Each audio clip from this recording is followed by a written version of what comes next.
And greetings once again, audience. Joining us today for this roundtable discussion of our day 3, which is our final day of an exciting and very incredible, and what seems to be more of an enlightening day 3 than even the 2 days combined. Perhaps I'm a bit biased because of all the different wonderful, incredible different leaders we see sitting here before us at this discussion on business and a virtual extension. This won't be your average marketing and business talk.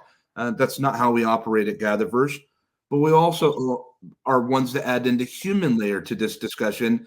It's extremely important at this present time where so many different incredible platforms are being subjected and limited to algorithms, and whether people have the wherewithal to be able to deploy and distribute and to share with us all the incredible innovations that they're making and building and hacking and coding out of their garages and living rooms and bedrooms and offices.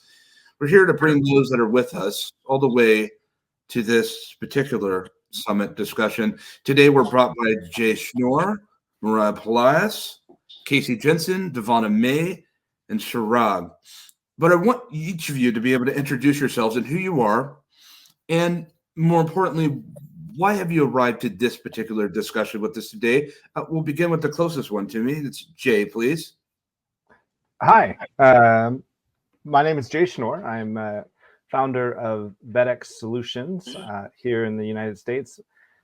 We distribute educational immersive learning experiences to schools across the US and the world, and help educators learn more about the technology and how 3D spatial learning is changing lives every day. And we help HR and business with soft skills deployment to their organizations.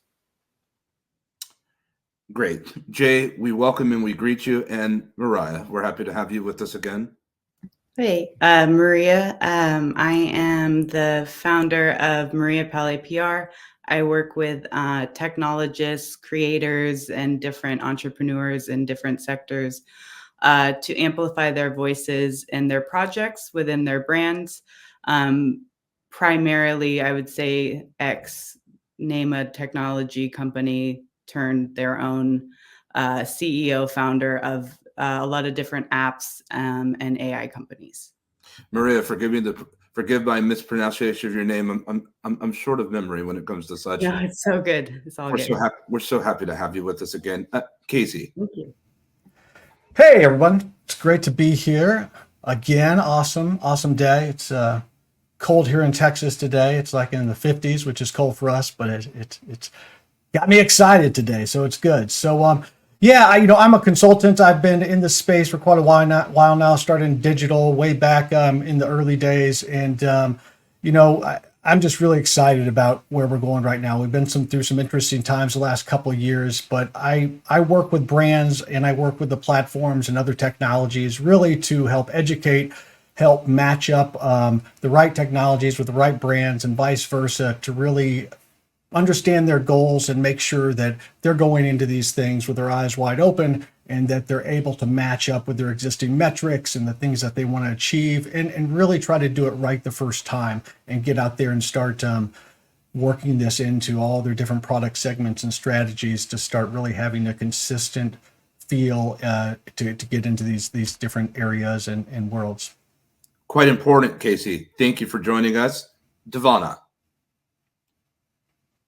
Hello, everybody. My name is Devonna May. I am a brand developer, marketing strategist. I am the founder of It Girl GPT, and I've just dedicated my entire career as an entrepreneur and a consultant to helping to equip people with the tools, the resources, and the communities that they'll need to help build a global brand for themselves. So thank you for having me today.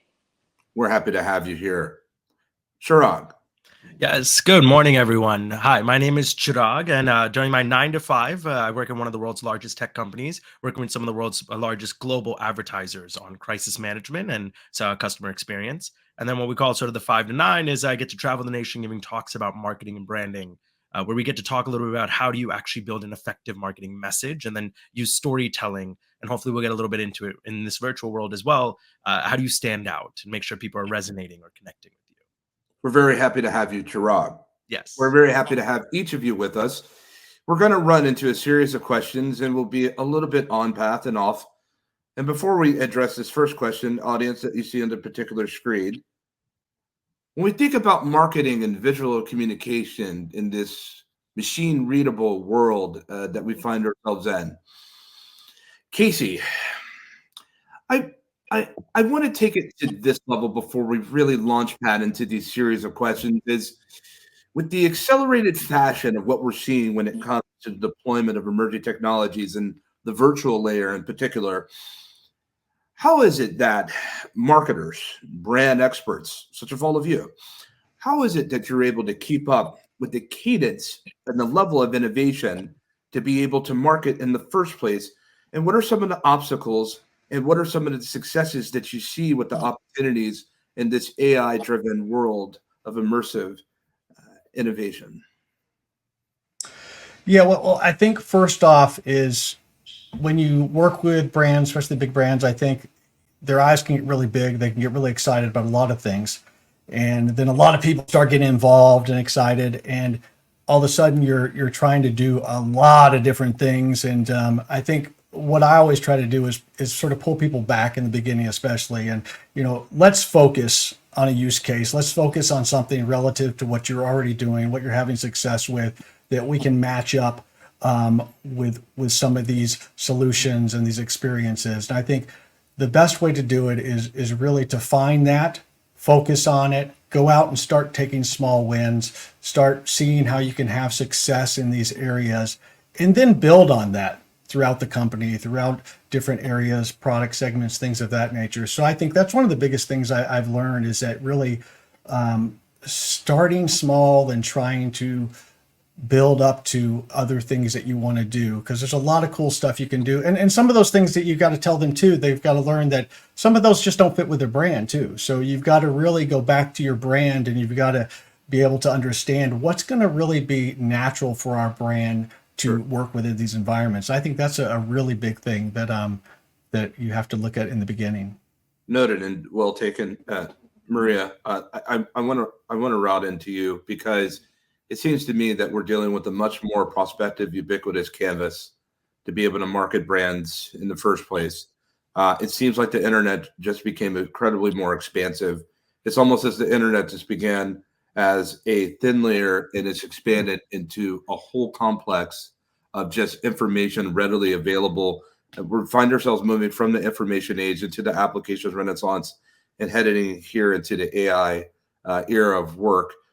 When we see the new tools that are out here, knowing all of us know that we'll be doing more to just prompting in and out when it comes to our models, and that we'll be interacting with them in ways never before have we interacted with technology and machinery, whether to communication and start to look at the visualization of these models themselves, which we'll go into as we talk about the business and we talk about the virtual world, meaning the world that we live in with the virtual layer of augmented reality and so forth and so on. What does that now look like, and how do we keep up with the level of the incredible dynamic array of tools that are available? How does a marketer or brand person now enter into this world? And what is it that they need to be looking for when it comes to, more importantly, leveraging their opportunities and their clients? Yeah, I think that it just starts with whether it's for the marketer sussing out things for their clients or whether it's a tool that the marketer can use. I think that it's just super, super important to have just the basics down of your brand, like knowing your ethos, knowing all of your, like having all of your messaging down, having all of that created, and then making sure that you aren't just because you can have this tool that does this thing doesn't mean that it's going to be helpful for you. It's really making sure that you're doing your research and it fits your brand. Because I would, like, for me, I would never offer something that is not where the brand that I'm working for, the stage that they're in. So just being hyper aware of like what steps, what timelines you're on, and making sure that you stick to that so you're not, going too far off course.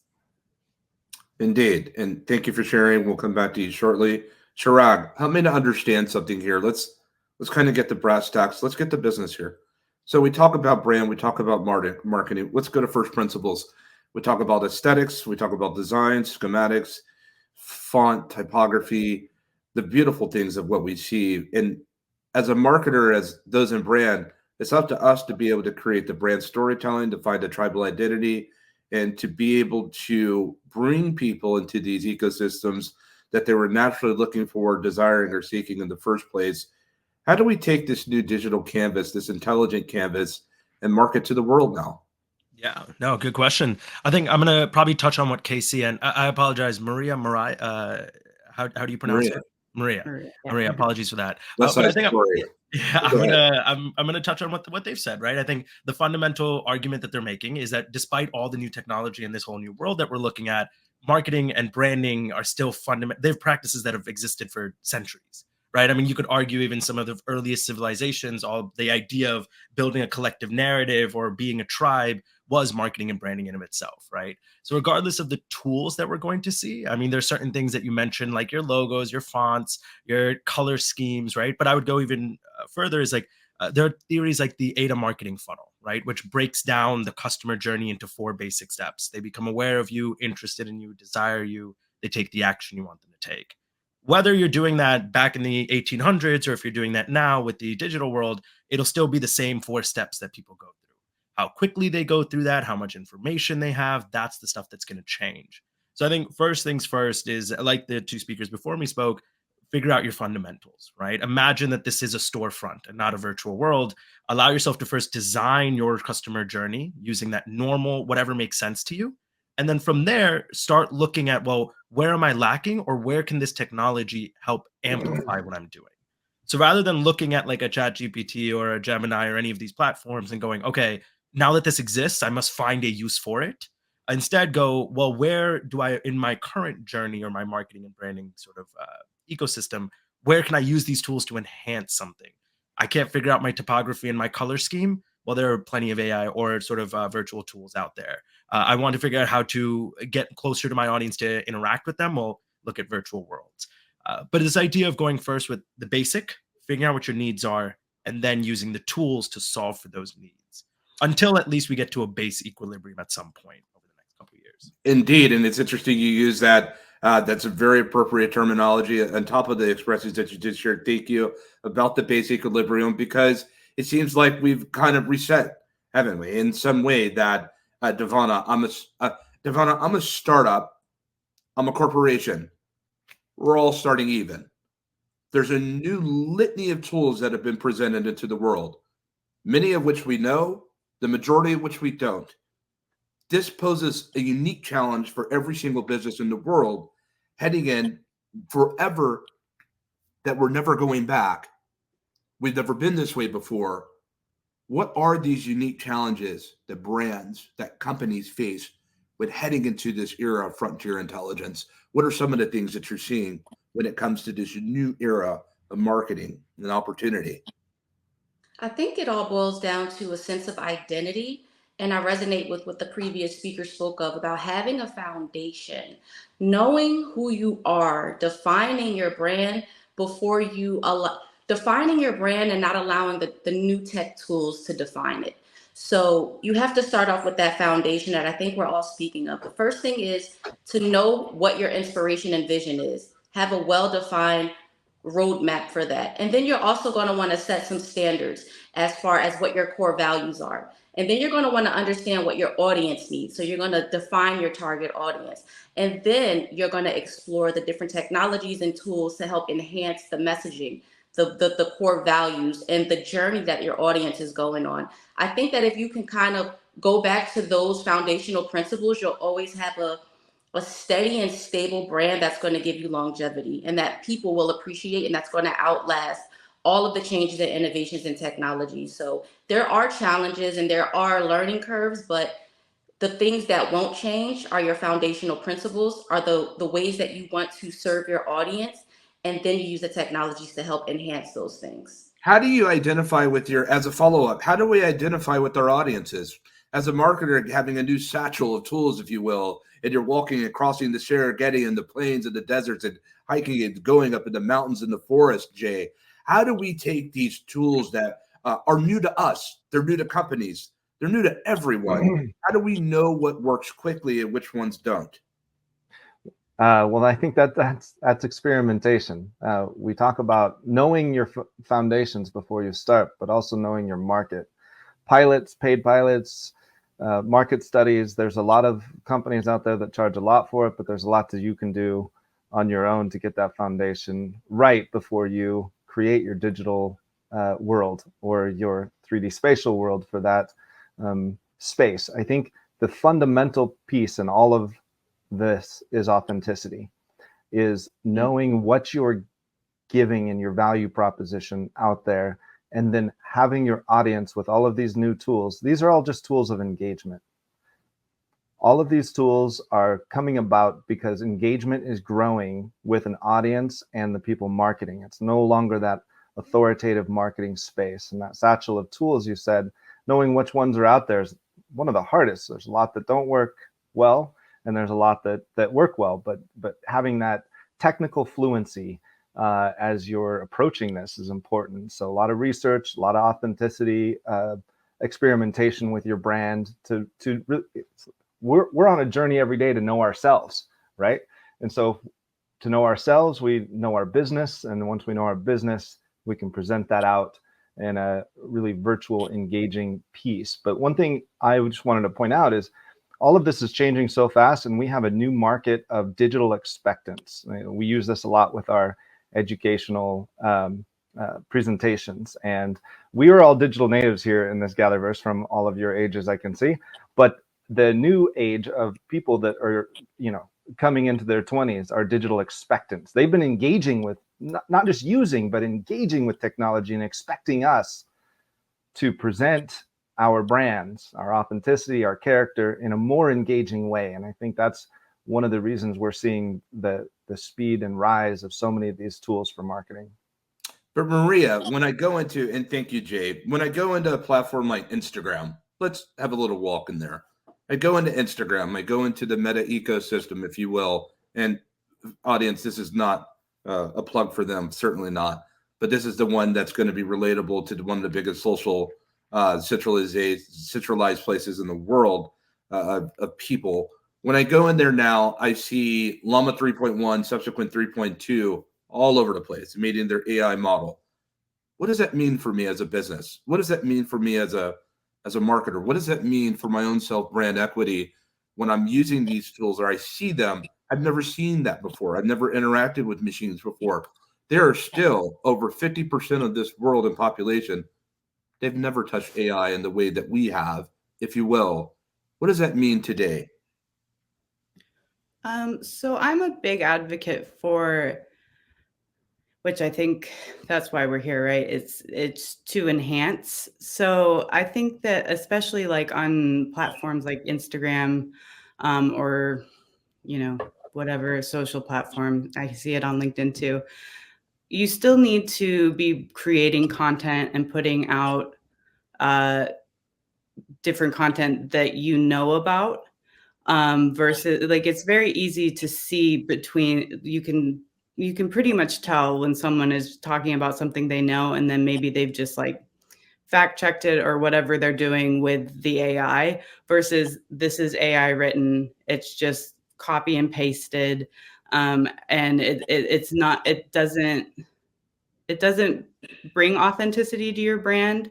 It actually kind of does the opposite. It kind of just is like, okay, maybe they don't actually really know what they're talking about. Maybe they're just like too busy or whatever. So I think that that's also where like a marketer could step in and kind of help you with a strategy that would be elevate that.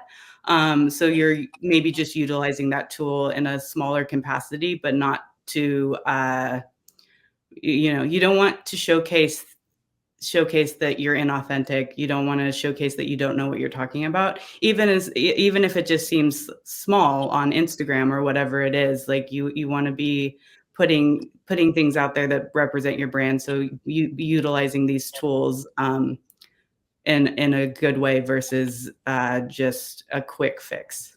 But RG, it seems to me that AI seems to have sometimes better words than I have to use. I feel like sometimes it could speak and it could express better. It certainly has a better repertoire of different words available to it to be able to summons, to be able to get my point across. But as it's been expressed already by Jay and Maria about the authenticity, are we saying that authenticity still matters and supersedes excellence of verbiage? Absolutely, it matters. So very much in alignment with what Maria said, right? People, even if Chat GPT or even if the AI tools are able to give you the kind of, I would say, content that is grammatically correct or that is customized as per your needs, still, if people happen to just catch it or happen to notice that it has been written by a machine, they won't be able to connect with it emotionally. And even if I am a good content creator, suppose, but if I post something that has been created by an AI tool, it can be a written message, it can be an audiovisual message or so. But once people feel that I have not put in the required effort to create the content and have dedicated that to an AI tool, people do lose that emotional connect, and it becomes very difficult to then again earn the loyalty of your followers or of your subscribers. So it does matter. In case you happen to adopt an AI tool, you risk losing, I would say, your followers or so. Indeed, that's a very powerful consideration. And Casey, as we look at this next question, in what ways can virtual extension enhance brand storytelling and consumer experiences? Permit me to add a thin layer on top of that. Augmented reality, AR glasses, they're coming sooner rather than later. Virtual reality, not everyone can afford that headset, so there's not an incredible amount of marketing that's going to be visible to the world. But are we now seeing the opportunity with virtual reality and augmented reality? Are they looking at as certified players and contenders as credible marketing piece opportunities for brands that get their point across to consumers? Yeah, I mean, I think so. I think we're in a good place right now because I think for a while there we tried to force feed VR, I think, right? So and that didn't work too well. And Right.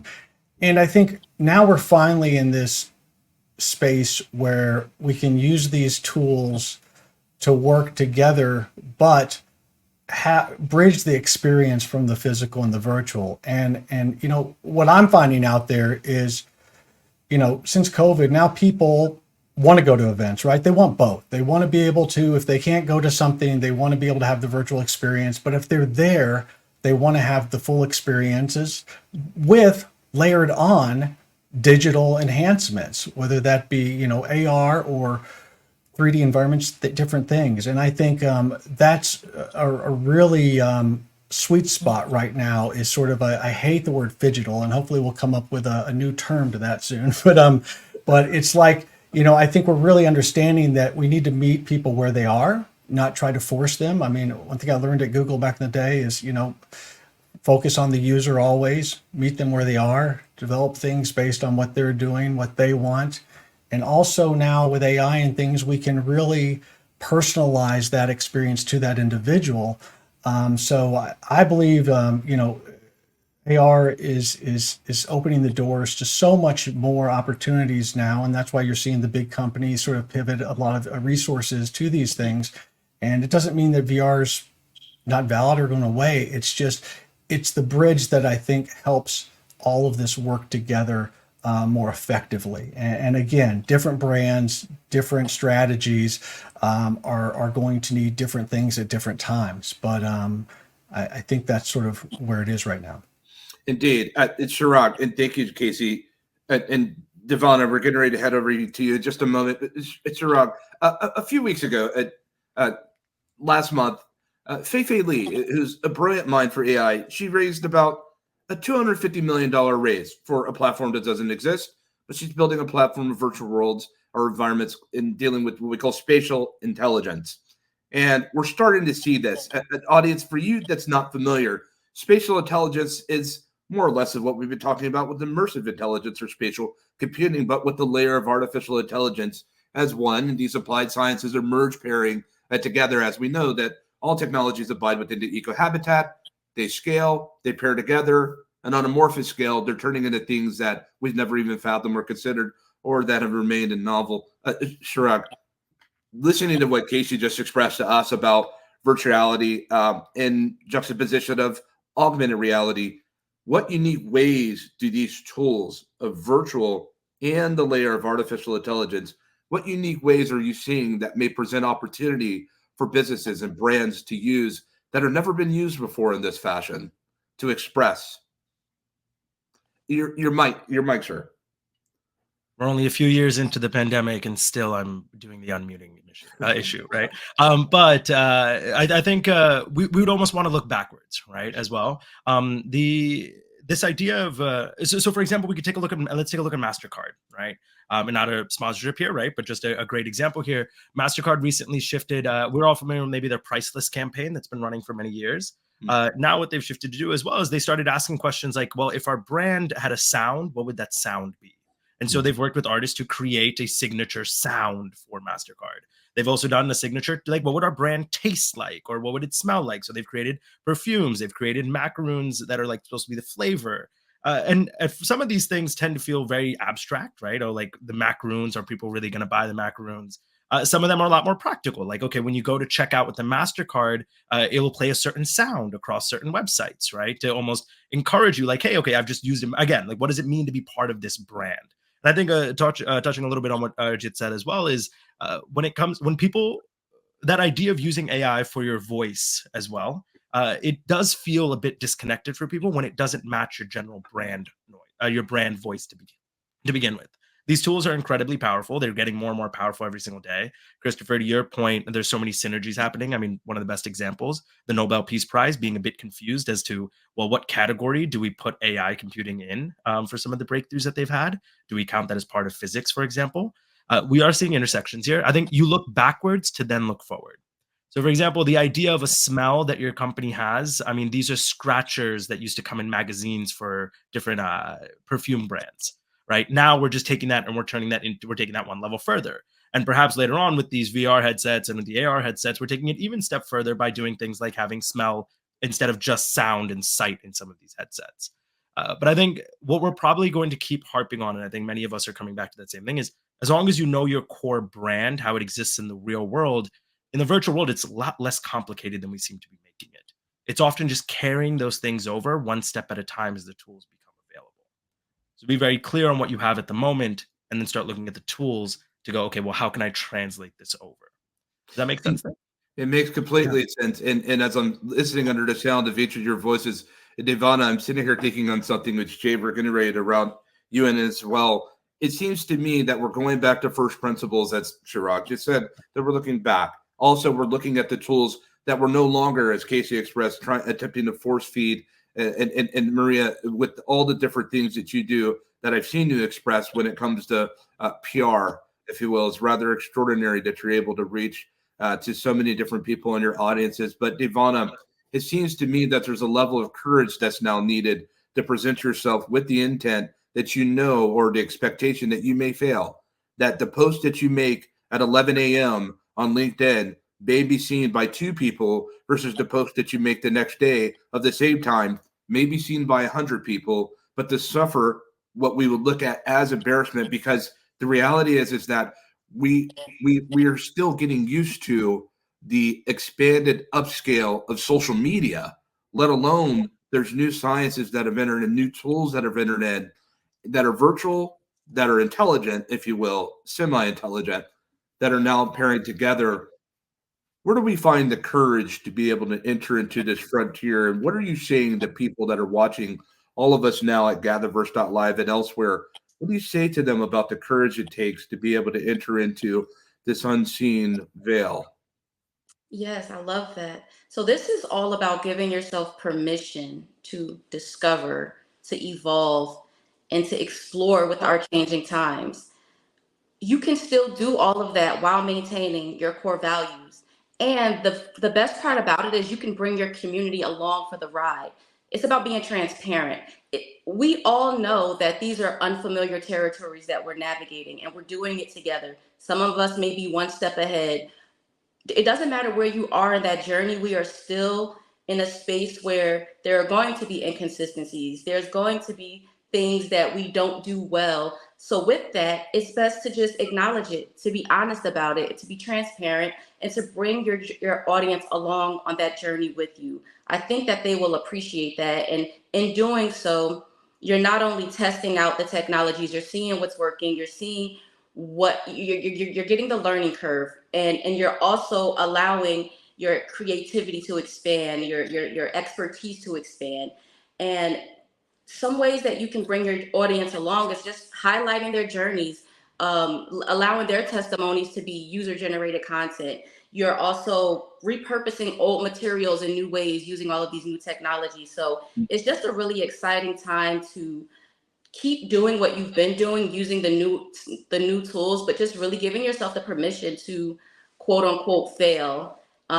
Most people who are succeeding have failed, and they have tried. You have to try in order to succeed. So a failure is just an attempt, and if you keep going and you keep discovering, you'll learn what works, you'll learn what your audience resonates with, and eventually you'll create a space where your audience gets an even more deep emotional connection to your brand.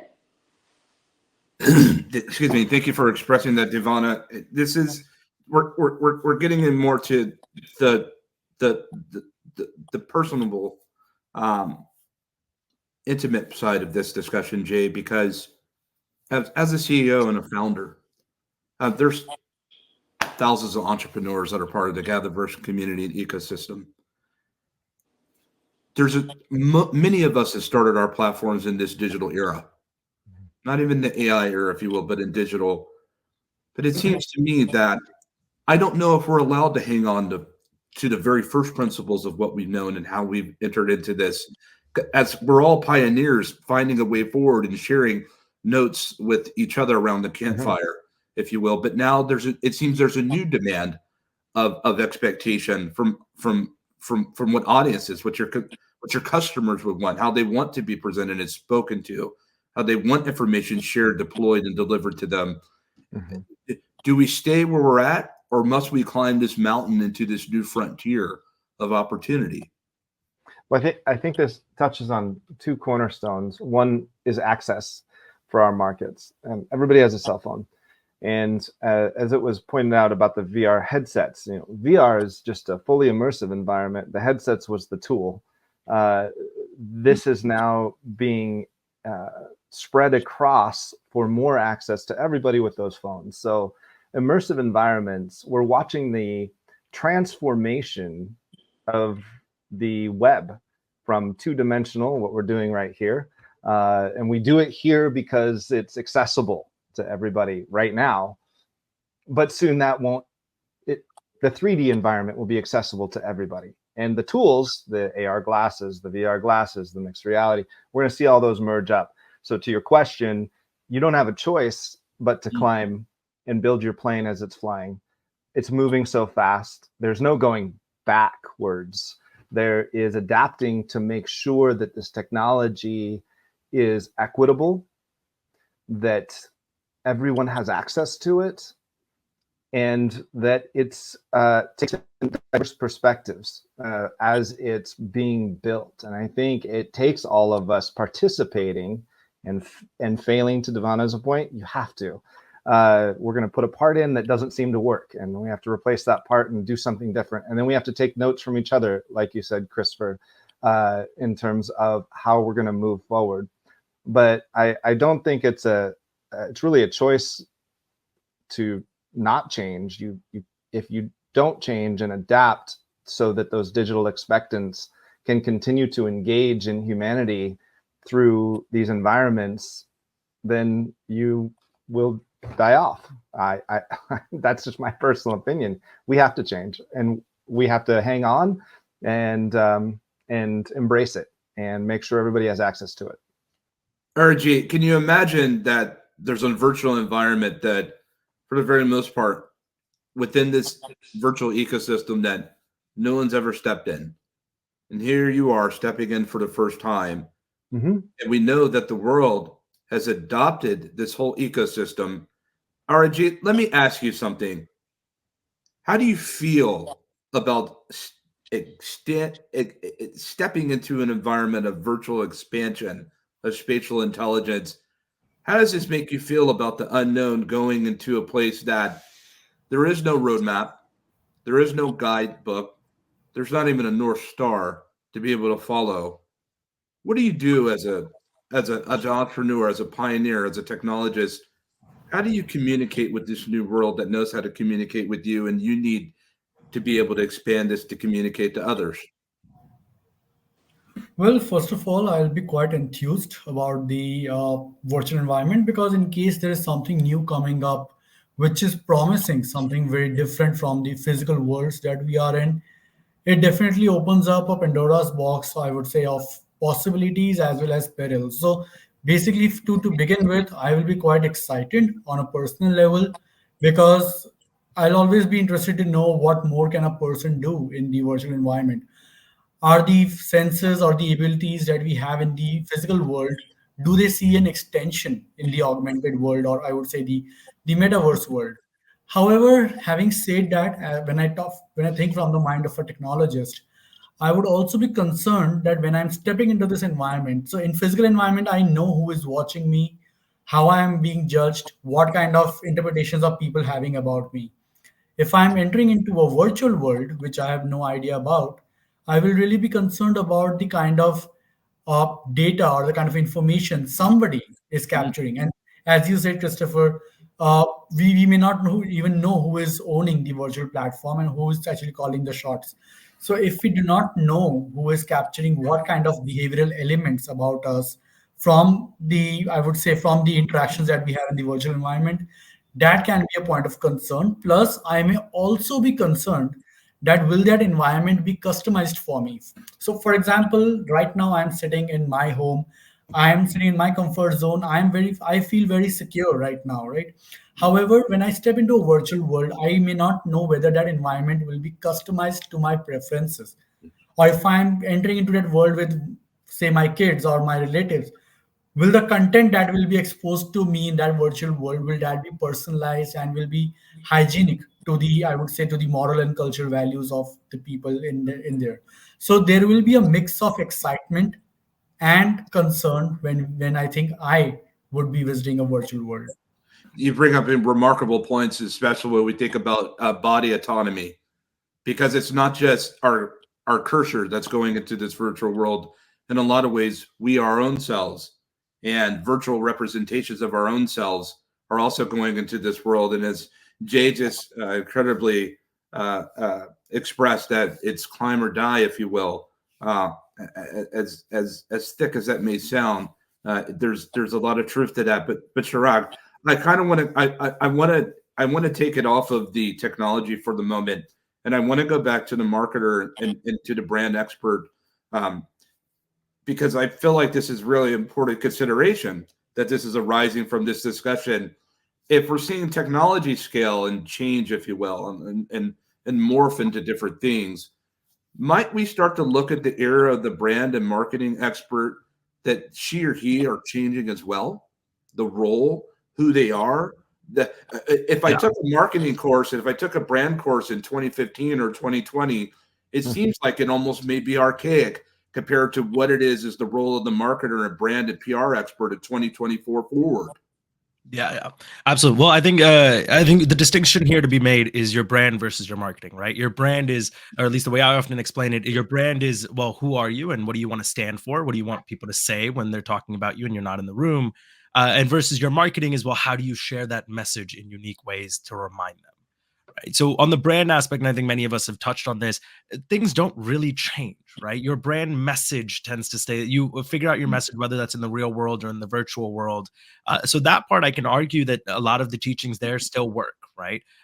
Figuring out who you are as an individual, or whether you're as a personal brand or as a business brand, it's the fundamentals. What do I want to stand for? What do I want people to see me as?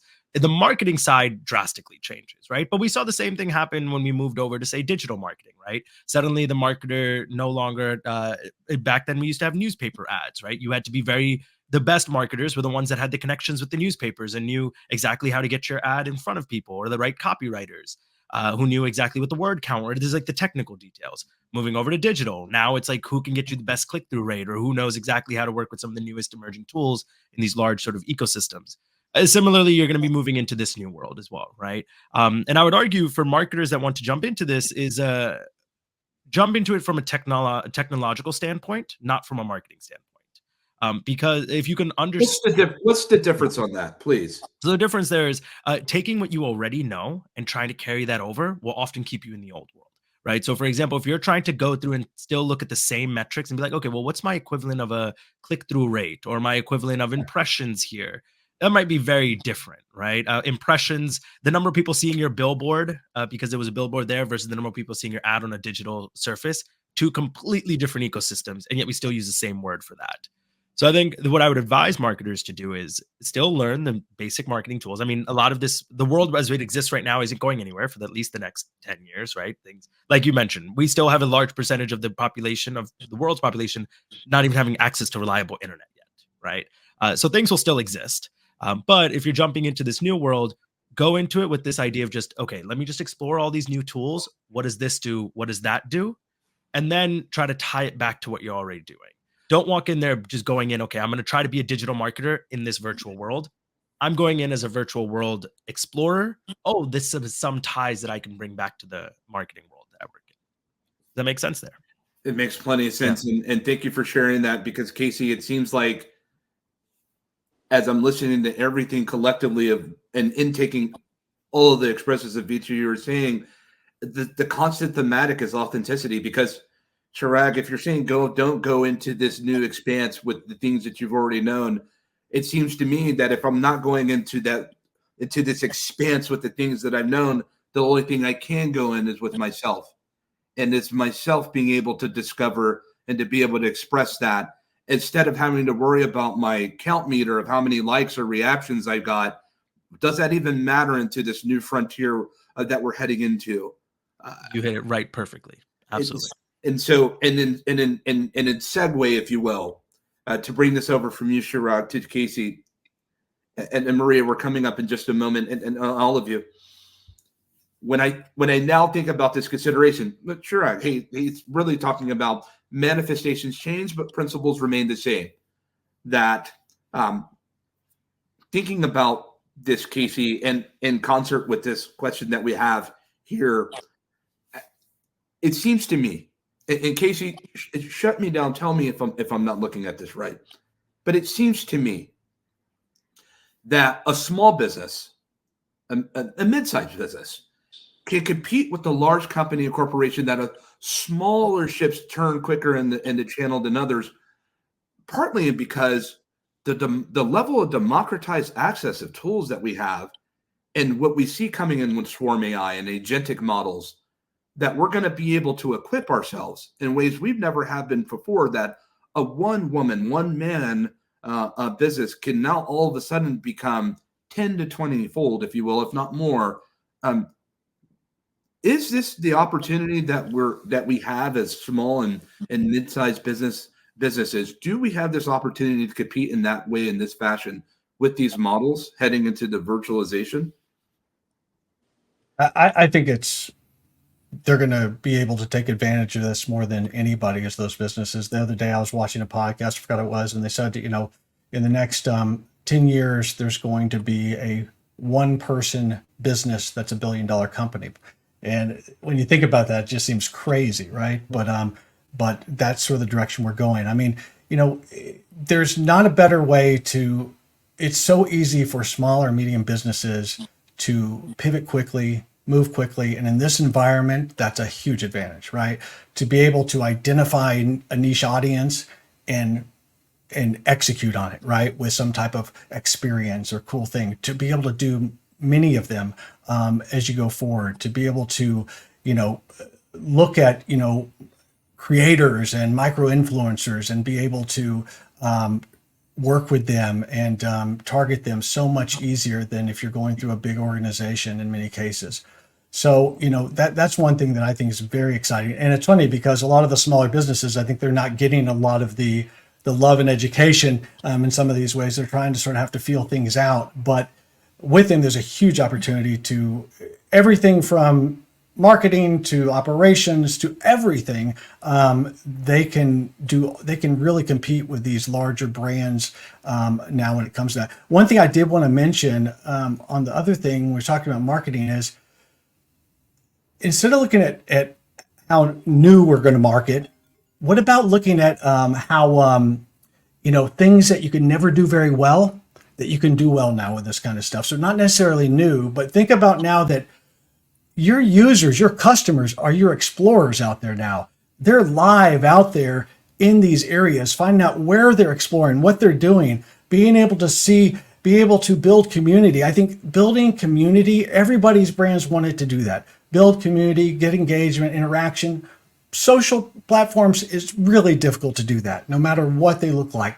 This is a chance for brands to get up close and personal with their customers and have their customers go out there and be the ambassadors and for them to really understand what they're doing. I think your marketing team is almost your customers now, because they're out there, they're in these spaces, they know them better than most of the marketing teams know these spaces, because they're there. So I think that's one exciting thing about it when it comes to this stuff. And again, it's just cutting down those walls to the customer. And I think that's a great advantage for small businesses as well, because they need that real personal feel that they have for the people that come in their door. And those have always been the thing, the small town, store. But now they can start doing that on a lot larger scale across the world.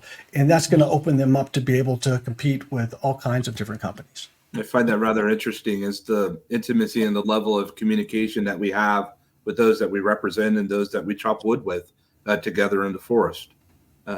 We've never been this way before, have we, Casey? It's a fascinating consideration. Maria, how has it been different for you with the work that you've done within the past year? Has things changed, or have things remained the same? And do you anticipate great change headed your way? And are you prepared? Yeah, so I think that things are changing. I haven't seen a huge drastic jump from this side to the other side quite yet. But I am working with new technologies that are kind of like that. That's what they do, right? They're gonna elevate events. They're gonna elevate games. They're gonna elevate in these big ways. And marketing them has not been super different yet, but I think once the hype and the excitement around the capabilities of these technologies is out there, we'll be able to market them in a different way. One thing I will say is just taking to the next level is where I've had a lot of success in marketing is actually getting your community to help you design whatever you're doing. So we do it a lot with games that we put out. We do it a lot with different apps. It's not just even asking them what they want. It's getting them involved in creating it with us. And so I think that's how, shifting into scheduling marketing around that has been huge. And I think that it will just be that much more as things advance. I think we'll just be able to take it to the next level even more and more. I wouldn't say I've seen a huge shift yet, but I know that it's coming. And yeah, I absolutely just want to be in front, be on the forefront of it and make sure that I'm not using methods that aren't going to work anymore in the future or whatever. But for right now, that's where I've really found a lot of success, especially with these apps that are you're at an event, but here's how we can elevate your experience with this augmented reality app or stuff like that. So that's basically what I've been. It's fascinating as I listening to what you just said about your community, Maria, and out the heels of what Casey just expressed. I feel like I stand corrected, Devana, because just earlier in this segment, I talked about and I expressed that I'm entering to this virtual environment, this thin layer alone. But I'm reminded that we've accumulated community within the past 10 to 15 years during the social media renaissance. There's customers, there's people. All of us, if we look at our emails and our different communities, whether you're in WhatsApp or LinkedIn, Facebook, whoever's still there, and Instagram, and all the other different places in the world where you can socially communicate with one another, there is community. There are people that we're actually transitioning in this virtual layer with. And Devana, are you seeing this as well and experiencing that you're able to get by even further with the community that's with you? Absolutely. And community is more than just your audience or your clients. It's your partners, it's the collaborators, it's the people who will help educate you. And when you join forces with others who have separate skill sets, this is how you're able to create better experiences and uh, better connections with your actual clients. So community has been everything to me. I'm technically new in the AI space, but what I've always done is use every resource available to me throughout the years to help edify myself and to help enrich my community. So, um, what I think is important is to, yes, be prepared. Change is always coming, evolution is necessary. But change swings back and forth like a pendulum. So now we're in this AI stage. You don't know where we'll be in another 10 years. So the most important thing is to maintain that human connection and interaction, is to nurture and foster real relationships, to have phone calls, to have collaborative sessions, to educate one another. Staying nimble in these times of change, but also remaining firm on your core values and remaining close to the pulse of your community and staying connected to your industry. So you're always aligned with the information and the newness or the new creations, all the things that are happening. You'll always be aligned with the things that are changing, but just stay true to your original inspiration, to your vision, to your core values, to your audience, while building a community that is also supportive and aligned with that. I think it's really important. Yeah. Sure. And as we arrive to our final question with the few minutes that we have, I want to take from each of you to be able to take time to answer this question in the quickest fashion that you can, because this is important. I want to have a residual perspective to leave that with not only ourselves that come to convene in this roundtable dialogue that's just been really thought-provoking, but also with our audience over at GatherVerse.live and elsewhere. And Jay, what future trends in virtual marketing should businesses prepare for? Your mic, sir. I think, as it was said earlier about the building, we're not anywhere near critical mass for immersive worlds for everyone. The businesses have an opportunity right now to start building that space that they want to engage further with their audience, their customer, their players, and to build a community that's going to be different than anything we've seen thus far in two-dimensional digital communities, where there's anonymity and trolls and people can get away with saying stuff. And I think in these immersive communities, you now have more responsibility. And this is quick, sorry. Founder of Ready Player Me, Timu Tuke, really his mission to bring a unified metaverse together with your identity and your avatar and responsibility in a community inspires me to keep moving forward. So as a business, start building now. Indeed. Thank you, Jay. Casey. Yeah, I think two things. I think preparing for hyper-personalization with AI, preparing to take advantage of that, being able to have these one-on-one conversations with users and customers and partners and everything like that. And then the other thing I think is really important is to prepare for, having brand continuity across interconnected worlds and interconnected experiences. I think right now it's really important. I see a lot of people doing one or the other. They're doing something physical, they're doing something digital. They almost have them in boxes, right? Those need to have consistency across the brand, and they need to move together from one place to another. I have a partner in a company that's launching a major music artist's new album in a virtual ecosystem, and we're working to also do many of the similar things in the physical ecosystem on red carpets, different things that interact with the virtual space. So I think it's really important for brands to start getting strategies around working together in these two areas. Thank you, Casey. Devana. I think we should definitely prepare for, beside all the technology stuff, is preparing to overcome our own fears and perhaps our own ignorance when it comes to the technology. And we'll do that by becoming well educated and learn it when it comes to using the technology, teaching about the technology and the biases that come with it, the ethical concerns that come with it. I don't know if there's a way for me to know all of the different things that are going to be presented to us. But what we should do is become educated so we can be educators to others. And that way we can overcome our fears and we can master the technologies as much as possible. Thank you, Devana. Chirag. Yeah. I think we'll come back to this idea of defining who you are and what you want your brand to actually be is probably going to be the biggest in order to capitalize on any of these. So, for example, we gave the example of MasterCard earlier. What do you think your brand is going to taste like? What do you think it'll feel like? What do you think it'll smell like?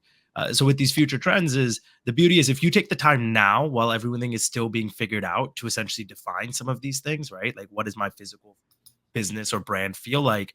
By the time a lot of these tools comes out, you'll just be able to go, okay, cool, nice. They just released a tool for XYZ thing. Let me just experiment with that. Or, hey, cool, they released a tool for this. Let me do that.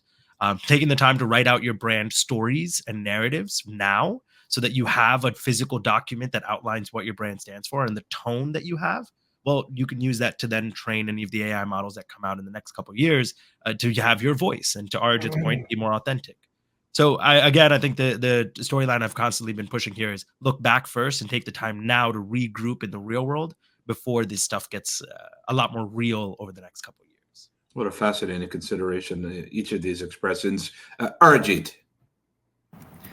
Three things that I would like to quickly highlight is that first of all, when it comes to marketing in the virtual world, the era of virtual influencers will see a rise. Today, we interact with the physical influencers, in-person influencers. The virtual influencers in the form of avatars or so will actually rise, and they will also have to be transparent about who the genuine person is behind that avatars in order to build that trust. Now, second thing is that when the virtual avatars or virtual influencers are interacting with us, they will come in an environment where there will be a lot of objects, a lot of things which people would love to spot and purchase on the spot, right? So that social commerce thing or that purchasable or shoppable environments are something that will again come up in the area of virtual marketing. And the third thing is that for businesses to make sure that people come to those shoppable environments and purchase something through social commerce, the brands will have to personalize the environment as per the user. So for example, here we are sitting together in this round table. The environment for you, Christopher, may be different compared to the environment that is being presented to me, so that I happen to interact in the best possible manner with that environment. So to recap, virtual avatar, or sorry, I must say virtual influencers, shoppable environments, and personalization are the three things that virtual marketers will have to be very much, I would say, focused on going forward. Back to you. Thank you for guiding, Arjit. And lastly, Maria. Yeah, so I don't want to speak specifically to one trend because I think at this point, like literally anything could be in play. Things are evolving and metamorphosizing rapidly. I think just to prepare and future-proof, whether it's your marketing or just your business, is just keep an open mind. If something scares you, and this has been touched on, but if something scares you, educate yourself. Deep dive into it and see if that's something, because I think if we pass things up just because they scare us, you're going to be left behind, perhaps.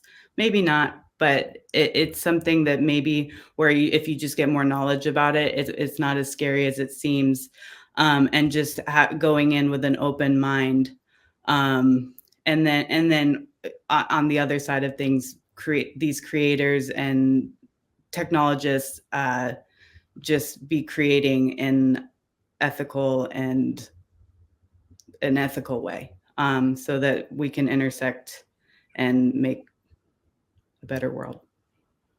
Thank you all for your dear comments. Thank you all for your time that you give us. As you all know, that GatherVerse is free, but the thing that you do give is your time that you'll never get back. These expressions are so powerful. They're so motivational. Residually, I take away that we all must climb. We all must be authentic. We all must head into this place, the unknown, but we can bring our communities with us and we can do this together. There's so many notes that I've taken. There's so much that we take away from this. And I suspect that this will be good for the time now, present, and future forward. Audience, find time to follow each of these leaders in their respective crafts of what they do. I hope that they'll bring value as they brought value today, but I hope that post roundtable that they'll bring value to your lives. They certainly have here at our first roundtable discussion, day 3 of the Virtual World Symposium presented by GatherVerse. And then we're now heading into our second roundtable discussion, which deals almost emotionally, titled Culture, the Soul of a Virtual World. Panel or gather was well. Thank you. Take care. Yeah.